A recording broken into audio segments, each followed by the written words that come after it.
aí, juventude, bem-vindos ao Fala Bolsista, um podcast com selo Juvicast do Cuca com foco no programa Bolsa Jovem. Eu sou a Milena. Quem é tu? E eu sou o João Pedro Oliveira, mais conhecido como J Preto. E eu já quero avisar que esse podcast também está disponível no YouTube, no canal do Juve TV, Spotify, Anchor e qualquer outro tipo de plataforma de streams que tenha podcast. Então escolhe o seu e vem ouvir as histórias da juventude. Massa, massa. E hoje aqui a gente tá com uma presença ilustre, com o Ramon. E aí, Ramon, como é que você tá? Fala aqui com a gente. Ramon Matarazzo. Ramon Matarazzo, é o homem. Eu achei o nome forte. Eu acho chique também, viu? Eu gostei. Achei chique. Olá, obrigado pelo convite de estar aqui, né, nesse espaço do Fala Bolsista.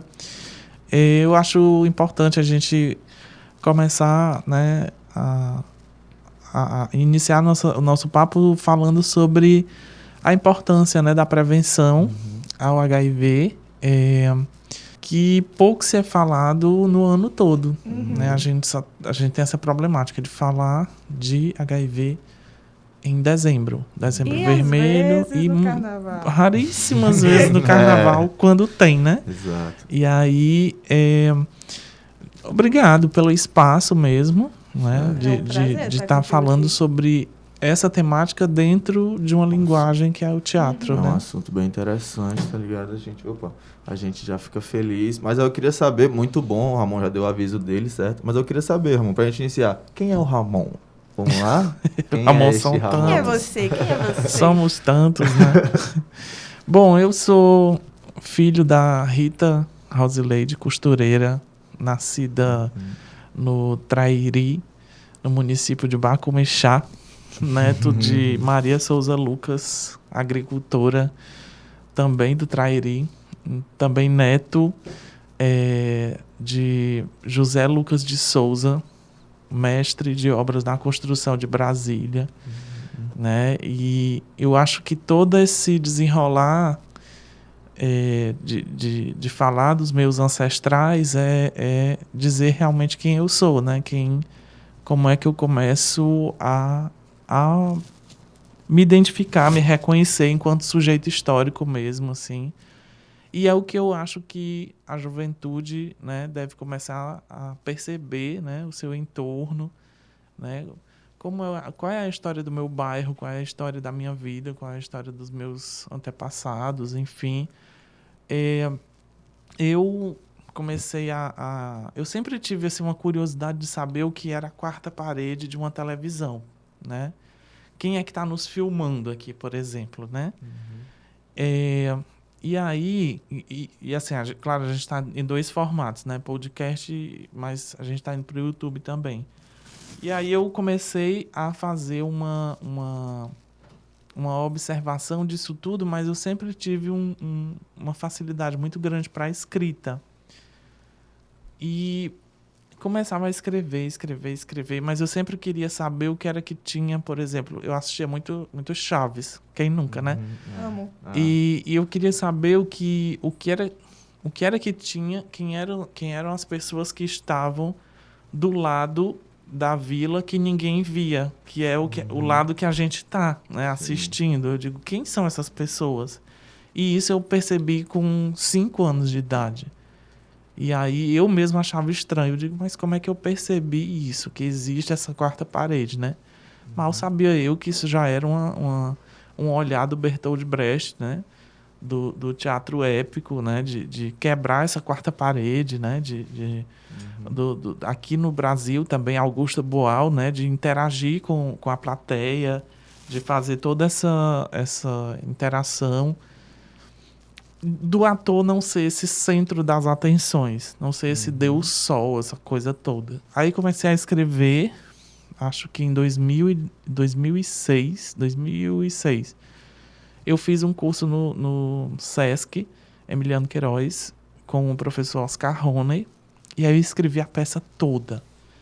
E aí entreguei a peça. E eu me lembro que ele disse assim, tu escreveu a peça toda? Eu digo, e com 13 personagens. E aí o elenco tinha 13 atores. E aí ele disse assim, tu escreveu pensando nos atores? Eu digo, foi. Aí eles, caramba, mas como é isso? Aí entrou em votação, foi unânime, né? Todo mundo, não, peraí. eu escrevi 2 páginas, o outro escreveu a concepção de um personagem, o Ramon já veio com a peça, a peça toda. Todo pra frente. Aí eu disse, não, gente, se vocês... Vamos aqui entrar num consenso também. Eu acho que pode entrar elementos que todos possam contribuir e tudo mais. E aí, assim, o diretor entrava com a técnica, né, de interpretar e tudo mais, e eu entrava com o texto e com a questão da interpretação. Muitas peças de teatro que eu fiz, eu me dei um pouco mal, assim, porque é ruim você escrever, perceber tudo de fora e estar dentro da interpretação. É muita função, né, para um artista só. E aí eu disse, não, na próxima peça eu não vou escrever. Mas aí na próxima peça entraram novos alunos, eu fiz o curso 2 vezes, o mesmo curso. Porque eu não via, assim, para onde ir, enfim. Aí eu me lembro que terminou numa sexta-feira. Aí segunda-feira começou outro curso com outro elenco. E a primeira pessoa que chegou, aí o Oscar disse assim, o que é que tá fazendo aqui? Eu vim fazer o curso de novo. Aí ele, tá, beleza. Aí a gente... Tá, aí chegou o momento de escrever, né, a peça de novo. Eu digo, ele falou, quem é que vai escrever? Eu digo, não, eu tô fora dessa vez. Só que eu tinha dito para os atores, né, não, eu escrevi da vez passada e tal. Aí todo mundo, ei, Ramon, ajuda aqui a escrever, não sei o que. Resultado, eu escrevi a peça todinha de novo. Né, a primeira foi... É o peso, tem que carregar. Né? É, a primeira foi Bendita Previsão Maldita. Isso aí quem batizou foram os meninos lá. Que falava aí de um velório, não sei o quê, de umas coisas bem... Então, essa foi tua primeira peça escrita, assim? Isso. Então, você é escritor. E 2006. E era escrito à mão, viu? Não era no computador, não. Depois era que eu mandava... Então, o Ramon é escritor de peças, né? Escritor, é. E o que mais pra nós? Aí, depois eu comecei a... Depois desse curso, né, eu comecei a fazer curso de licenciatura em História, assim. Que a minha mãe disse assim, não, você não vai fazer só teatro, não. Você vai fazer um negócio que dê dinheiro. E aí eu digo, o que é que dá dinheiro, né? Vamos lá. Aí ela disse assim, não, faça qualquer coisa menos teatro. Aí fui fazer História. Aí fui fazer curso de História. Aí passei 4 anos na universidade. Depois da universidade... Mas tu chegou a concluir? A licenciatura em História, terminei. Terminei pagando mesmo o curso, assim, dando aula. 23 anos, eu acho. Eu já estava dando aula, assim, para aluno de 17. Então, a janela de idade, né? Questão mental era praticamente... Eu era da turma. Era da galera do fundão, assim, praticamente. Eu dando aula, o pessoal bagunçando, eu disse, eu compreendo a bagunça de vocês. Eu acabei quase de sair do ensino médio. Entendo. E aí, em 2013, em 2012, eu entrei para o curso de Princípios Básicos do Teatro Zé de Alencar, com o Joca Andrade. E aí, o Joca, em menos de 12 meses, ele me passou, assim, junto com a estrutura do curso, o que eu não tinha aprendido em 4 anos na universidade. Questão de vivência com o mundo mesmo, né? Porque a universidade, ela é mais teórica, aquela coisa toda e tal, e era história, né? Era outra linguagem. Eu digo, não, gente, peraí, deixa eu me achar aqui, deixa eu me encontrar. E aí, o CPBT, ele é esse curso, né? Ele é dividido em 4 módulos, aí você vai passando, e as outras pessoas vão saindo, assim, você cria laços, e as pessoas vão sendo, assim, convidadas a participar em outro momento, né? E aí a gente vai ficando, e aí eu digo, meu Deus do céu, e acho que era 120 pessoas em 2012. Aí eu digo, não vou passar nisso aí. E aí terminou em 12 pessoas o elenco, 10%. No final, na segunda temporada, a gente já estava com 12 pessoas. Aí eu disse, dessa vez, realmente, eu não vou escrever. Aí ele pega o balde, ele chuta o balde. Aí depois ele vai lá. Aí um amigo meu sentou, o Cristiano Marques, ator de comicidade incrível. Ele sentou comigo na cantina do Zé de Alencar. E aí, vamos improvisar aqui um negócio? Eu digo, vamos. Aí disse assim, oi. Aí desse oi começou um diálogo quem é, não sei o que. A gente brincava com aquela música, quem é, sou eu. O que é que você quer, você? Aí ele fala, vamos lá, ping-pong. Tu vai e coloca, rebate. Eu digo uma coisa, tu rebate e tal.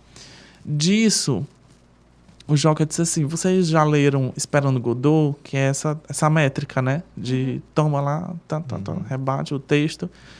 Aí eu digo, não acredito que eu vou escrever o texto de novo, não. Só que aí a gente só escreveu... né? Só que aí a gente escreveu a nossa cena só. E aí quando perguntaram assim, e aí as outras cenas? Eu digo, não, galera, vamos lá, né? Não tem nada a ver, não tem nada a ver. Aí os meninos estudaram um contexto aí bem cabeçudo, do pós-dramático, teatro pós-dramático. Eu digo, gente, o que é isso? Eu nem entendo isso.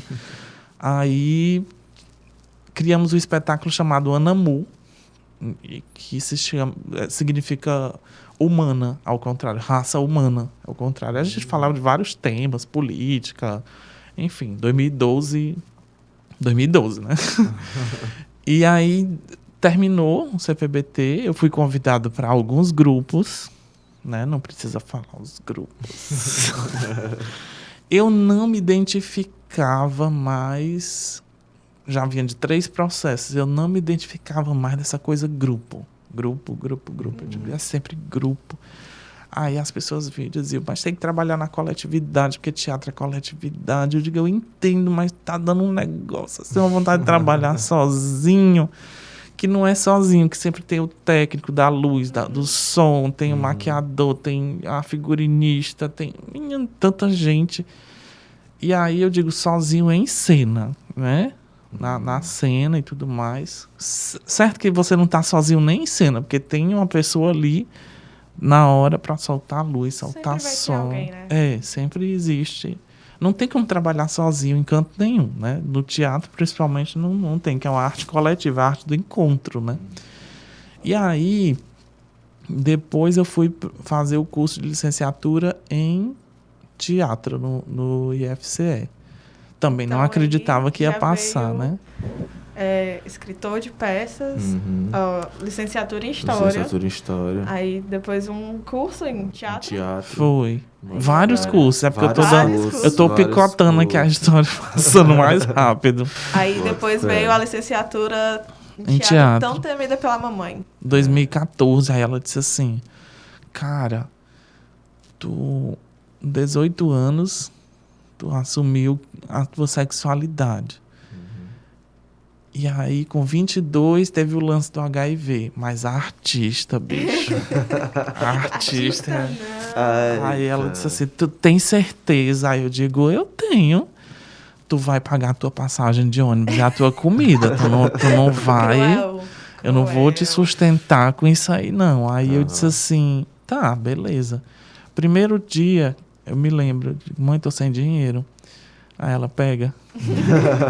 Sabe? Aí começou, né?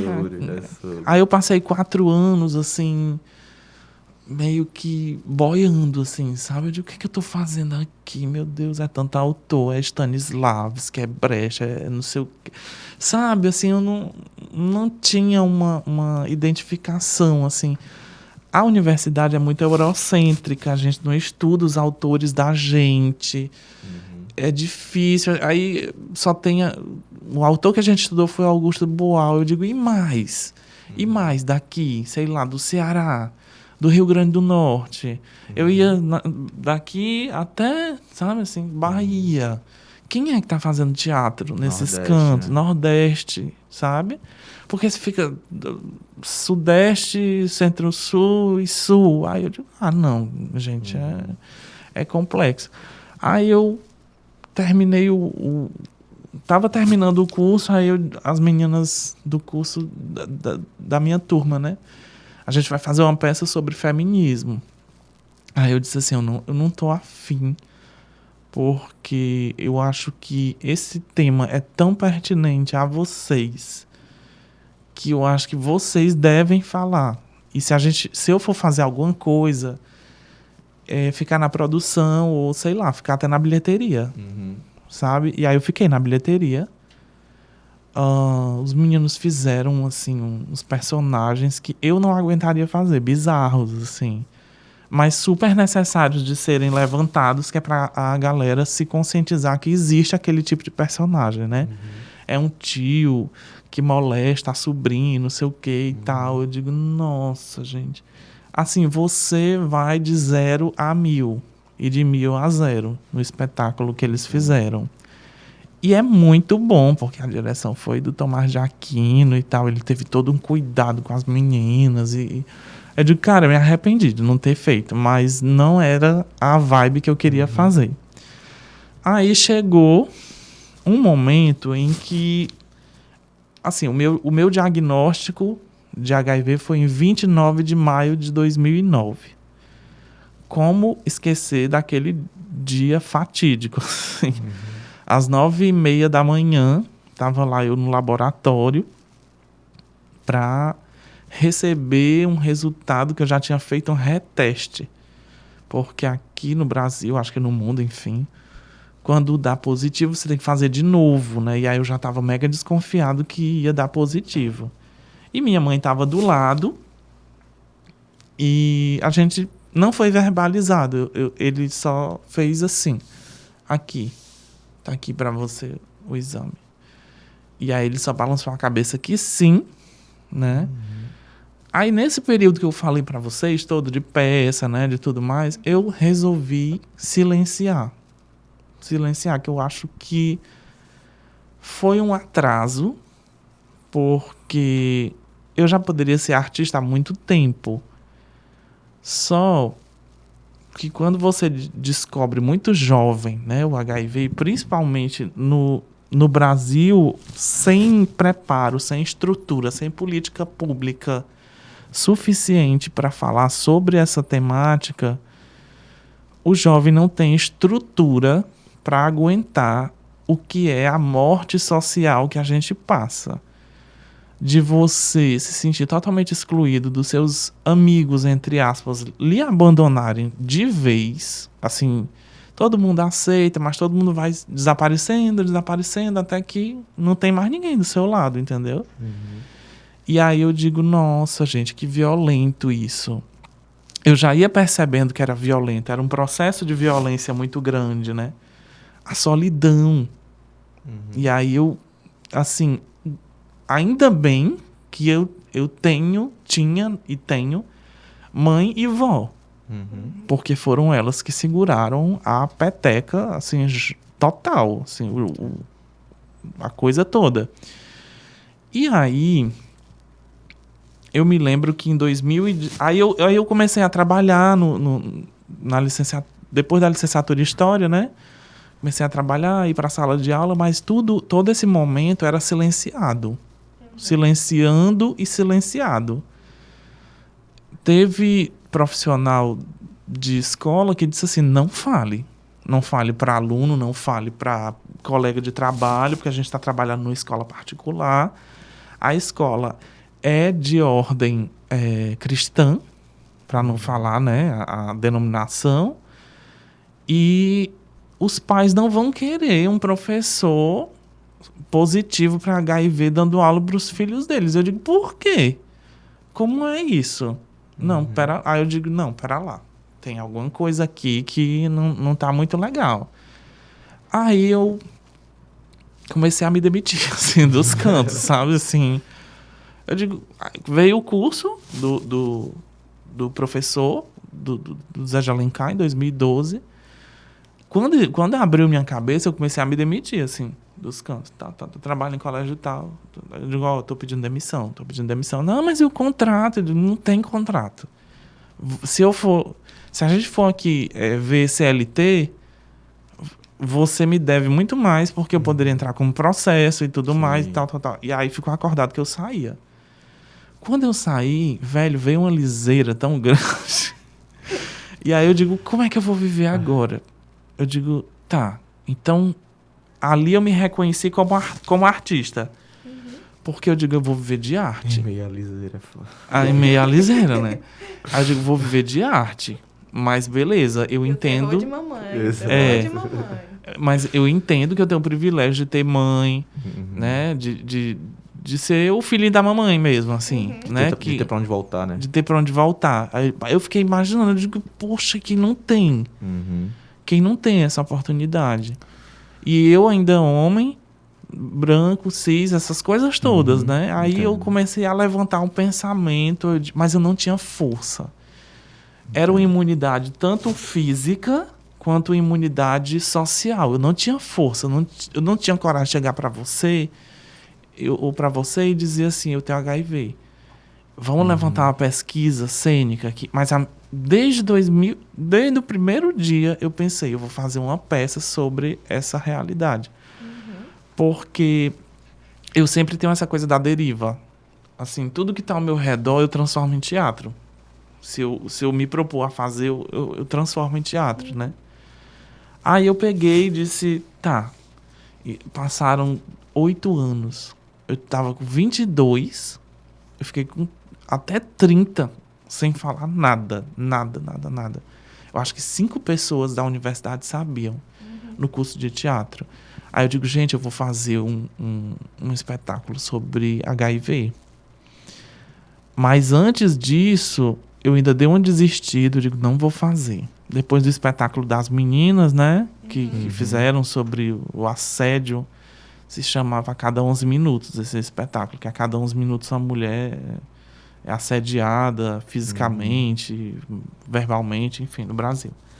Aí eu disse assim, como é que eu vou fazer um espetáculo sobre HIV? Eu não quero falar de mim, eu quero falar do que uma pessoa vivendo com HIV passa. Não queria essa coisa, vou falar de mim, minha vida, minha história, minha vida, me fazer de coitado e tudo mais. Eu passo longe dessas coisas.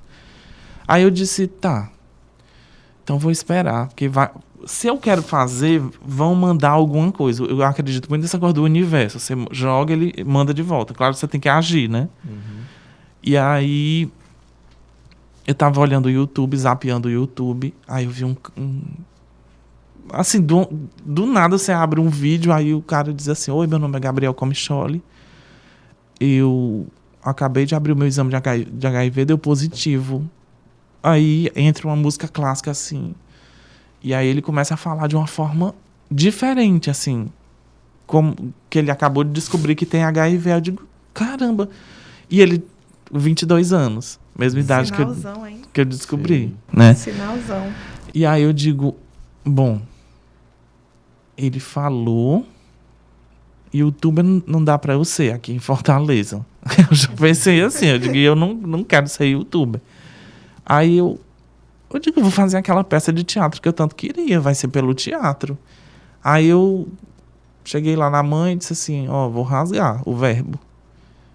Aí ela disse assim, tu vai fazer isso mesmo? Vou. Aí eu entrei em outra turma da finalização da licenciatura e eles estavam meio assim, ele vai sair do processo da gente. Aí eu digo, vou mesmo, porque eu vou fazer outra coisa que eu não quero que ninguém saiba por enquanto. Que eu queria dizer no dia da estreia. E aí isso era setembro de 2017. Eu tinha 2 meses e meio. Até o dia 1º de dezembro, que é o Dia Mundial de Combate à AIDS. Era de propósito mesmo. A Ariana é assim, né? É osso, quer fazer as coisas no dia, estrear, arrasar, enfim. E ai de quem disser o contrário. E aí eu disse assim, tá, dia 1º. Aí o diretor disse assim, Ramon, você não vai fazer isso não, né? Aí eu digo, vou. Aí eles, quer saber? Se as biógrafas americanas fazem, por que você não pode fazer também? Aí, porque ela fala umas coisas e tudo mais. E aí, eu não sei de onde foi que ele veio com esse exemplo, mas eu digo, tá. E aí, você é americano também, né? Você também é americano. Aí, eu disse assim, cara, bicho, eu vou fazer um negócio assim que pode ser, né? Que revolucione alguma coisa aí. Só que eu não tinha texto, eu não tinha embasamento, nada. Eu tenho uma grande admiração pelo trabalho do Ricardo Guilherme, que trabalha com teatro radical. Ele mesmo fundou o teatro radical, né? A linguagem e tudo mais. Aí eu vi o Ricardo Guilherme com aquela coreografia da palavra, né? O R, o S, sabe? Assim, aquela coisa bem... Aí eu digo, eu vou fazer isso. Só que eu não queria copiar o Ricardo Guilherme.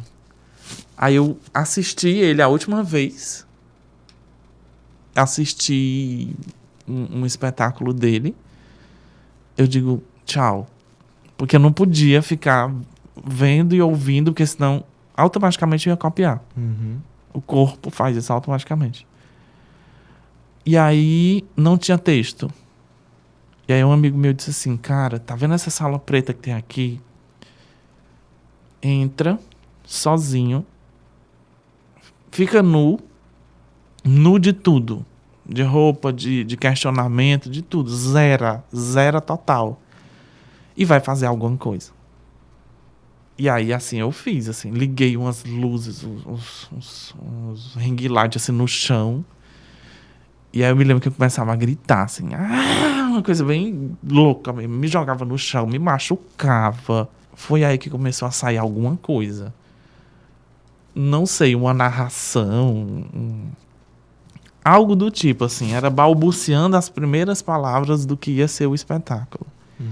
Uma amiga minha, senadora, dramaturga, atriz, produtora, ela é tudo que você puder imaginar nas artes. Juliana Tavares pegou um texto do Samuel Beckett, que é um autor do Teatro do Absurdo. Toma. Só passou assim. Talvez esse texto te ajude, porque eu já tinha pedido a muita gente. Gente, me manda aí texto para eu adaptar alguma coisa.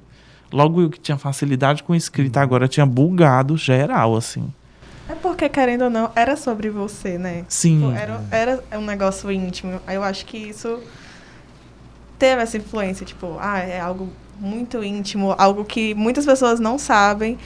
Então, eu acho que deve ter sido esse o bug, né? Sim. E aí, quando eu li o texto, era uma senhora de 70 anos que sempre viveu calada e uma manhã de abril ela foi estuprada. Aí, quando ela é estuprada, ela disse assim, agora chega. Ela nunca teve amor de pai e mãe. Assim era a narrativa. E aí, quando aconteceu esse episódio com ela vinha com sacolas do supermercado, que ela sempre ia e voltava no mesmo caminho, no mesmo campo. E aí ela resolveu falar pela primeira vez na vida. Tudo que ela tinha passado na vida. Aí eu digo, essa senhora sou eu e as várias pessoas que vivemos calados, silenciados e tudo mais. E aí transformei num menino de 22 anos, quer queira, quer não. Eu botei a minha idade, né? Aí começou. Madrugada, na Granja Portugal, eu morava na época lá, digitando lá. Meia-noite, 3 horas da madrugada, o texto estava pronto. E aí eu digo, acabou. Tu fez o texto em uma madrugada, assim? Em 3 horas. Em 3 horas. Tudo que o Lázaro é hoje, eu escrevi em 3 horas. Lázaro é o nome da peça que tu desenvolveu. Isso. Por que Lázaro? Porque o personagem bíblico foi ressuscitado por Jesus, né? E na minha pesquisa eu descobri que quando uma epidemia está muito forte e encontram ou a cura dela ou um paliativo para as pessoas não morrerem, as pessoas se levantam, né? Como aconteceu com o HIV, né? Os piores anos do HIV foram os últimos, antes de 1996, que foi quando chegou os antirretrovirais, né? Que a galera conhece como coquetel. E aí, quando chega essa cura ou esse paliativo, as pessoas chamam, a comunidade científica chama de efeito Lázaro, que é você tá ali morrendo, mas de repente você se levanta da cama e vai para casa. É como se você estivesse saindo desse efeito de morte, né? Só que tem muita coisa, assim, de pesquisa, sabe? Que eu ainda em outro momento eu falo, mas assim, Aí eu digo, efeito Lázaro. E isso depois de ver 300 mil documentários, né? Efeito Lázaro. Mas efeito Lázaro ainda tá muito grande. Eu disse assim, tá, vou botar Lázaro então. Aí coloquei Lázaro e comecei a ensaiar. Sabe, aí o texto estava dando 20 minutos. Aí eu digo, 20 minutos não é espetáculo. Aí a questão comercial, né? De trabalhar com o tempo também, assim, é muito doloroso para o ator fazer isso. Aí um diretor de teatro foi e disse assim, o seu texto ele pode durar o tempo que você quiser. Não é o tempo que você fala ele, é o tempo que você se deleita com ele. Aí o texto de 20 minutos ficou 1h30. Porque eu ia ensaiando, eu ia tossindo, eu ia espirrando, tudo. Sem querer, né? Nos ensaios a gente vai acontecendo. E aí eu começava a me apropriar da técnica, da coreografia da palavra que o Ricardo Guilherme tanto usa no teatro radical. Que é essa coisa muito... E a repetição, né? Muita repetição também. Aí depois eu disse assim, quanto tempo deu o espetáculo? Aí os meninos, 1h30. Aí eu digo, quê? 1h30? Eles têm que cortar alguma coisa daqui. Eu digo, não. A gente ainda tem uma performance aqui para ser colocada. Aí estreamos. Teve um dia muito atípico, assim, que quase já no dia 1º, eu ensaiando, e aí eu não aguentei mais ensaiar. Eu ia vomitando, assim. Eu ensaiava 10 horas por dia, de setembro a novembro. Eu entrava 1 hora, aí os meninos às vezes dizem assim, hoje a gente não vai, porque a gente tá muito cansado. Porque tem outras coisas pra fazer e tal. Aí eu digo, não, tudo bem. Esse dia era o dia que eu ensaiava mais, que eu tinha mais concentração comigo mesmo, né? Aí, nesse dia que eu comecei, né, a passar mal mesmo assim com o texto, o meu amigo disse assim, não vamos mais ensaiar, você tá pronto para estrear já. Tá cansado de ensaio. O corpo cansou. Tá na hora de estrear.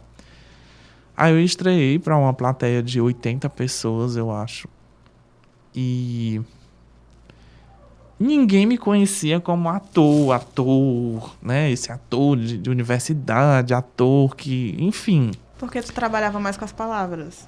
Tipo... Não, porque eu já tinha passado alguns anos... E aí a memória das pessoas, né, vai esquecendo, né? Que eu tinha feito espetáculo com 19 anos, eu já tava com 30, né? Aí sabe, o Ramon é ator, sabia disso. O processo de se encontrar como artista, né? E aí eu tenho até uma pergunta pra ti, que é de curiosidade. Qual é a tua área do Bolsa Jovem, na área que você atua? É ciência e tecnologia. Certo. Eu escolhi essa área porque... de tanta coisa que aconteceu de 2017 para cá, eu resolvi escrever um livro, né? Sim. Porque, assim, foi o Lázaro, aí o Lázaro estourou, assim, de uma certa forma. Eu vi, assim, as pessoas... o Lázaro, o Ramon, o cara que faz o Lázaro, não sei o que e tal... Claro que isso é dentro de uma célula da comunidade de Fortaleza. Isso nem todo mundo sabe que esse espetáculo existe, né? Mas, assim, onde eu estava, ficou muito bem apreciado, assim. Foi muito bem recebido. E aí, passou 2 anos, eu disse assim, não, peraí, deixa eu fazer outra coisa, porque 2 anos a mesma coisa. Aí, eu comecei a estudar o Michel Foucault, coisa de academia, né? Assim, uns corpinhos. E eu sempre gosto de trazer pro povão. Eu não gosto de fazer teatro para inglês ver, sabe? Assim, importante. Esse negócio de fazer teatro para elite, entender coisa muito cabeçuda, muito abstrata. Eu sei que a arte, a gente trabalha o abstracionismo, mas assim, não gosto. Não gosto da Dona Maria, agricultora, minha avó, não entender o espetáculo. Isso é muito, muito ruim. Muito ruim. Se você faz um espetáculo... Eu acho que ele tem que ser inteligente o suficiente para alcançar o gosto dos estetas, né? Que são essas pessoas críticas que vão mesmo só para descer o sarrafo. mas eu acho que você também deve agradar as principais pessoas, que são as mais simples. Pessoal da comunidade em geral, né? Exatamente. Acessível, né? Exatamente. Menino, eu apresentei o Lázaro aqui no Cuca da Barra, no Mondubim e no Janguruçu. E apresentei em outros teatros que não são tão de comunidade assim. Você percebe a diferença imediata. O calor das pessoas que vão sem esse olhar tão crítico, vão para assistir mesmo. Você sabe quando você pega uma sessão da tarde e diz, cara, que filme legal. E aí as pessoas ficam assim... E tem uma hora que você sabe que você pegou a plateia, porque faz assim... O teatro faz assim... Tum! Aí dá um silêncio. Que você percebe que as pessoas realmente estão prestando atenção em você. E aí eu digo, peguei. Agora eu não solto mais. Né? Aí eu digo, pô, vamos lá. E aí eu escrevi um espetáculo chamado Corpo Dócil, que é do Michel, a teoria do Michel Foucault. O corpo dócil é esse corpo que tudo obedece. Eu digo, eu sou esse corpo dócil, e tem vários outros. Você tem que trabalhar, você tem que fazer isso, se casar, você tem que... É obrigação fazer tudo. Você tem que ter o corpo fitness, você tem que fazer graduação, especialização, mestrado, doutorado. Você tem que produzir novo. E eu lendo o Foucault, mas eu lendo Krenak. Aí o Krenak, que diz também, não fique nessa vibe de produzir coisa nova toda hora, senão você vai pirar. Rememore o seu passado e escreva sobre isso. Reinvente a história que você já escreveu, né? Aí eu digo, tá. E aí o Lázaro, ele fala sobre a questão dos anos 90, não sobre os anos 80, mas anos 90, quando chega a medicação e esse personagem que é narrado por mim começa a ficar saudável, mas começa a encontrar uma série de preconceitos. Né? Aí tem a mãe dele, tem a vizinha, tem o marido da vizinha, tem uma enfermeira. É tragicomédia. Tem hora que o pessoal tá morrendo de chorar e tem hora que o pessoal tá morrendo de achar graça, assim, no espetáculo. Deixa eu te perguntar, como tu acha que o Bolsa Jovem, ele te auxiliou pra tu tá fazendo esse serviço, esse processo, tá ligado? Tá colocando tua arte em prática. Sim. Ele teve participação. Tanto financeiramente, pode deixar de falar, né? Eu tenho uma regrinha com dinheiro. Quanto na questão da disciplina de... Tá, eu tenho 1 ano pra fazer isso aqui. Então, vou fazer um livro no período de 1 ano. Sim. Só que essa disciplina me levou a 6 meses para confeccionar um livro. Caramba. Aí eu digo, o que é que eu vou falar nesse livro? Para apresentar para a juventude de Fortaleza. Não posso falar besteira aqui. É uma juventude que eu tô indo lá no lugar como se fosse eu. Como se fosse eu com 22 anos, com 19 anos, né? E aí o primeiro capítulo do livro, ele fala sobre a minha descoberta do vírus, nascer, morrer, nascer. O segundo capítulo vai 2009, 2 pontos, do diagnóstico aos palcos. Como é que eu me reinvento? O capítulo 3, ele fala sobre o Projeto Lázaro, que aí contempla 3 espetáculos, que é o Lázaro, que fala dos anos 80, dos anos 90, desse período, né, do preconceito,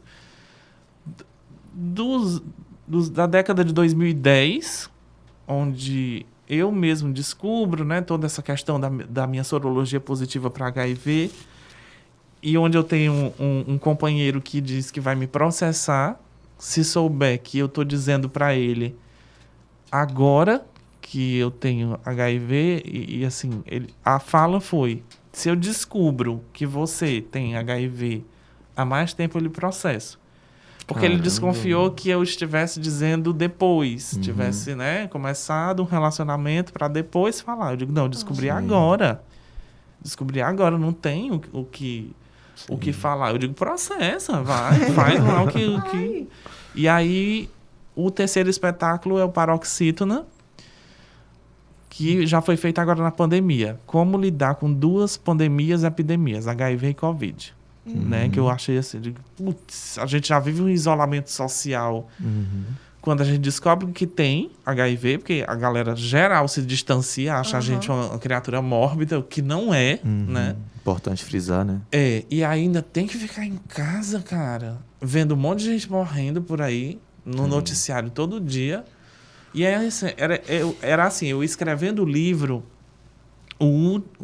Qual foi o período mesmo que tu passou escrevendo o livro? de agosto, quando começou mesmo o Bolsa Jovem, até dezembro. Então houve esse auxílio pra tu poder focar, né? Sim. Ele foi tipo Sim, de sim. foco, boto fé. E aí, quando eu fui pro o 4º capítulo, eu fui falar sobre hospital. Aí eu falo sobre toda uma conduta ética e não sei o quê, inclusive quem quiser ler o livro está disponível, né, nas bibliotecas do Cuca, Zé Walter, Janguruçu, Da Barra. da Barra E o Mundo Bem. Mundo Bem.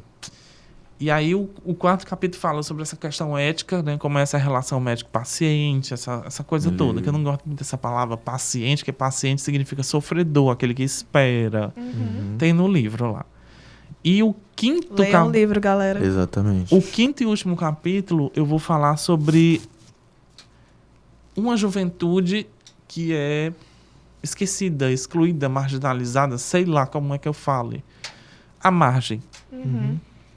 Que são os homens gays que frequentam cinemas e saunas gays. Eu termino o livro já prometendo o 2º, porque eu disse assim... Como é que eu vou escrever um livro? Vai ser 100 páginas. Eu digo, eu tô arrasando, eu tô abafando. Em 100 páginas eu vou conseguir escrever tudo. Quando eu terminei, tinha 100 páginas fora do livro.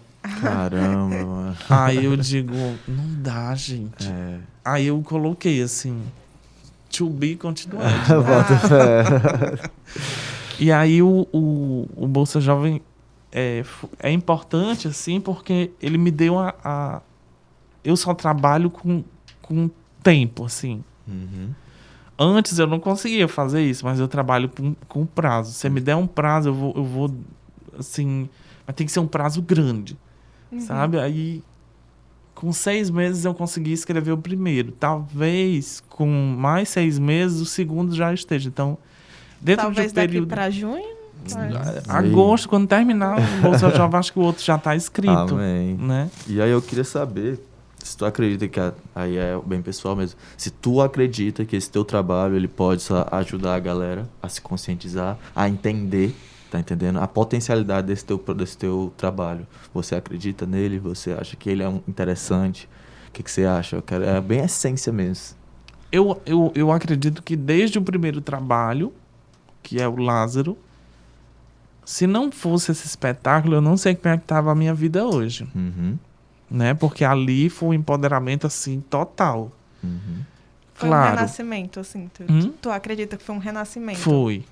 Principalmente quando eu fiquei nu, diante da plateia. E o nu era... Tá aqui, galera. Esse sou eu, renascendo, como você falou. Esses são os meus segredos. Eu não preciso mais esconder nada. Caiu, assim, sabe, assim, 500 anos de culpa, de dúvida, de incertezas. E aí, a partir daquele momento, eu olhei para as pessoas, elas estavam me olhando diferente. Quer queira, quer não, olham diferente. Mas não é o diferente do preconceito, é o diferente do assim, olha que coragem de fazer isso. Entendi. E até hoje eu não sei qual é o tamanho dessa minha coragem, até onde eu vou. Eu já fiz performance bem mais pesada, com sangue, com as coisas bem hardcore, assim, sabe? Não indico. Mas tudo dentro do limite da ética, né? Então, o livro que eu fiz dentro desse processo do Bolsa Jovem, que ainda está rolando, ele me ajudou a entender que quando a gente fala algumas coisas, por exemplo, eu vou lá palestrar, beleza, Ok, é uma dica que eu dou, viu, galera? Quando eu vou palestrar, beleza, ok. Tem um script, um roteiro aqui das pautas que eu vou falar e tudo mais. A galera sai dali, alguns guardam, poucos vão exercitar o que você falou. Entendo. Mas quando eu escrevi o livro, eu digo, tá grafado, tá marcado. Se você for pela segunda vez, pela terceira vez, pela quarta vez, esses livros estão lá. Entendeu? E aí, uma coisa que eu digo para a juventude, se você tem algum tipo de, não sei, de entrave, de impasse na sua vida, escreva. Nem que não precisa ser um livro. Pode ser um diário, um caderno, qualquer coisa, escreva. Porque essa escrita certamente um dia vai lhe ajudar bastante. É uma terapia escrever, né? Ai, não sei escrever. Escreve. Tem uma coisa muito presente num filme chamado Preciosa, que ela também é positiva para HIV. A professora dela diz, Preciosa, escreve. E eu acho isso fantástico, porque, assim, você que tá vendo, eu até indico o filme. É um dos principais filmes que eu vi para minha pesquisa. É um filme de 2009, pelo menos chegou aqui no Brasil em 2009. E assim, a Preciosa é negra, gorda, molestada pelos pais, tem filho do pai. Pesado. E aí eu disse assim, aí está a questão de eu não falar só de mim. De eu reconhecer o meu privilégio de tudo e dizer assim, existem outras pessoas, né? Esse ano a gente está montando um coletivo, que é o coletivo Consciência Positiva, encabeçado primeiramente pelo Carlos César, Carlos Salmão, que trabalha lá com a RNP, Rede Nacional de Pessoas Vivendo com HIV/AIDS do Ceará, e por mim. Assim, eu tô só mesmo naquela parte mais artística e tudo mais, mas quem faz as ações pontuais é ele, né? E eu acho massa, assim. Eu até falei, né, que ele cuidasse mais do coletivo e que entrasse mais pessoas. Aí a gente está agregando psicólogo, assistente social, enfermeiro, intérprete de Libras, para você fazer um vídeo para a comunidade surda sobre HIV. É super importante. Dentre outras coisas. Aí eu vou agora e passo no mestrado. Depois da graduação de teatro, eu passei no programa de pós-graduação do IFCE. Cara, isso é uma oportunidade tão grande para falar de HIV, mas não só de HIV, mas de tantas outras coisas que não deu tempo de falar na graduação. E aí eu tô começando a observar determinadas coisas que são os processos de homofobia, que eu ainda sofro. O livro serve muito para eu me reconhecer que eu ainda sofro processo de homofobia diariamente. Infelizmente, às vezes, dentro da nossa própria casa, a gente escuta umas coisas que vão sendo naturalizadas e a gente tem que dar uma quebrada, né? E aí isso não se trata de ser politicamente correto, isso se trata de viver, sabe? Vivências. E depois, os processos de sorofobia. As famosas perguntinhas. Mas de quem tu pegou? Eu digo, eu sei lá. O que você tem a ver com isso também? O que você tem a ver com isso? Você pensou que não ia acontecer com você? Ou uma coisa que eu escutei de uma chefe, de uma enfermeira-chefe. O que é que você veio fazer aqui no posto de saúde? Não vem ao caso falar qual é o posto e nem quem é. Mas uma chefe, uma enfermeira-chefe. Eu digo, eu vim fazer, pegar uma guia para o hospital, para o começo do tratamento, né? O que é mordida de cachorro? Porque lá o hospital, né, dá antirrábica. Eu digo, não, é HIV. E isso os primeiros momentos, assim, depois do diagnóstico. Ah, meu filho, você não vai viver 3 anos. Maria. Meu Deus. Maria. Minha mãe do meu lado, ela quase cai, assim.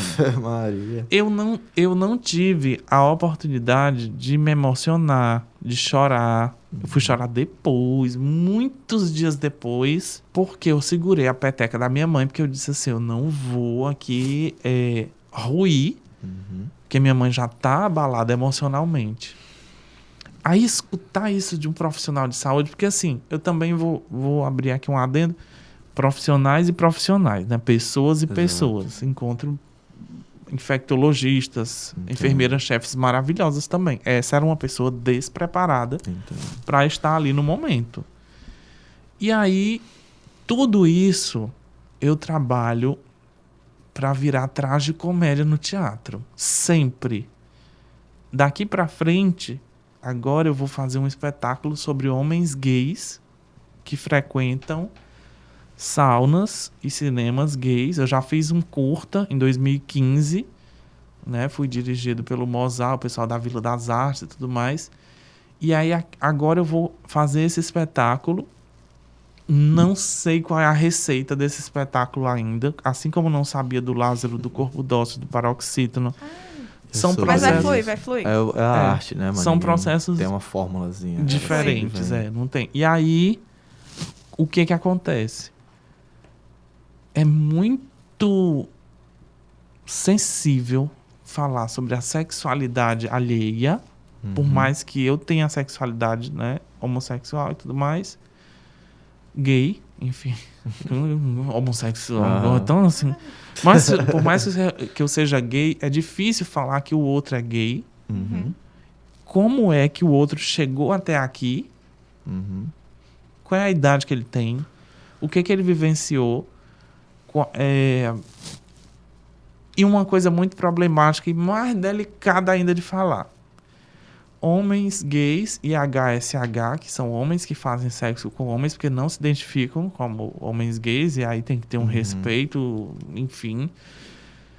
E como é a relação onde não existe as redes sociais, que não existe o politicamente correto. É a lei da selva. Porque eu acho que isso é pauta para outro programa, mas assim, só para finalizar, por que, uma pergunta que eu deixo, por que o poder público não observa por que esses locais têm que ser construídos para a nossa sexualidade ser jogada lá dentro, muitas vezes exposta, sendo que tudo bem, eu gay assumido, soro positivo assumido e tudo mais, tranquilo. Mas tem gente que não quer. E isso tem que ser respeitado, sigilo, tudo mais. Tem um sigilo danado, umas leis federais aí. Mas por que a sexualidade da gente tem que ser colocada ali dentro? Tem que ser colocada em xeque, fragmentada, esquadrinhada, como se a gente fosse, assim, marginal mesmo, assim, à margem de uma sociedade que nos empurra para esses lugares. E quando a gente... E aí vem o meu alerta. Quando a gente contrai alguma coisa, a culpa é nossa. Sendo que eu não podia levar o meu companheiro para casa por medo de expor a minha sexualidade para a minha própria família. E isso vem de um cristianismo cruel, que não aceita, porque não aceita mesmo, de uma direita brasileira conservadora, que não quer conversa, que não tá nem aí pro pessoal que tá passando fome no caminhão do lixo, pegando comida no caminhão do lixo, mas se vê 2 gays se beijando no meio da rua, vai direto, tirar foto, insultar, dizer que... Violentar, né? Que Deus condena, que não sei o quê, tá. Poxa. Sabe? Então, fica essa minha proposição para os jovens. Escrevam. Homens, mulheres, não binários, enfim, transexuais, cis, todo mundo. Escrevam sobre as suas experiências, porque quando a gente escreve e compartilha, a gente vai criando força. Isso é real, Né? Isso é real. Eu sou artista também, então eu sei o poder desse compartilhamento, né? E é muito da hora estar te ouvindo falar assim. É um assunto até interessante, é um assunto que é muito pouco falado, né? Só que, infelizmente, nosso tempo está acabando, Sim. né? E aí você já foi botando a última pergunta, que era o recado para essa juventude. O que essa juventude poderia ouvir de você. Então, se você quiser dar só mais um recadinho para essa juventude, olhando para aquela câmera ali diretamente. Impactante. Exatamente, vai. A hora impactante. impactante. A hora do impacto. A hora do impacto. Exato. Bom, se pergunte algumas coisinhas. Onde o seu corpo nasce? Onde o seu corpo está? Onde querem que o seu corpo esteja? E onde você quer que o seu corpo esteja daqui por diante? Essa é a sua existência. Ela é única. Pode ter Poxa. outra vida, outra coisa, mas aqui a sua existência é única. Então, se salve, escape. Não preste atenção nesses conservadores que estão acabando com a vida da juventude. Escape, se salve. E a gente está vivendo uma guerra subjetiva.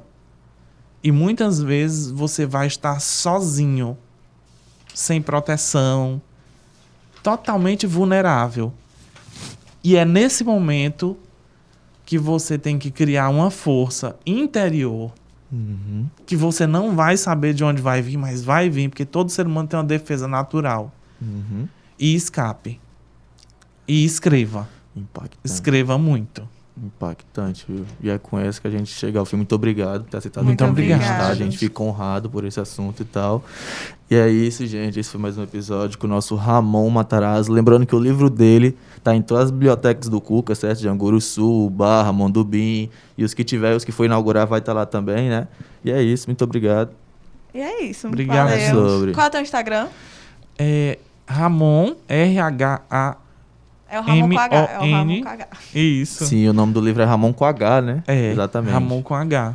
E é isso. Ramon, Matarazzo com ZZO no final. É Pois sobre. tudo. Valeu. Valeu, Obrigada. valeu, Ramon. Obrigado. Valeu, juventude. Até a próxima. E esse podcast teve a apresentação de Jota Preto e Milena Raíssa. Produção e roteiro, Milena Raíssa.